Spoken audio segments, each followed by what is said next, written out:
Telangana union working journalist federation की जानिब से मुनक़िदा मीट दी प्रेस से तेलंगाना राष्ट्रीय सेना कलवा कुंटला कविता ने खिताब करते हुए अक़लियतों से मुतालिक कहा कि रियासत में अक़लियतों को मुकम्मल तौर पर नज़रअंदाज किया गया है। बिलखुसूस कांग्रेस के 2.5 साल दौरे हुकूमत में उनके साथ शदीद नाइंसाफ़ी रवा रखी गई।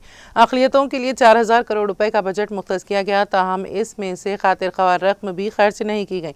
रेवंत रेड्डी मुस्लिम तहफ़्फ़ुज़ात जैसे अहम मसले पर भी खामोशी इख्तियार किए हुए हैं और तंज़िया अंदाज में कहा कि वो वज़ीर आला तेलंगाना के हैं मगर उनका सिम कार्ड दिल्ली का है और वो वहीं जवाबदेह हैं।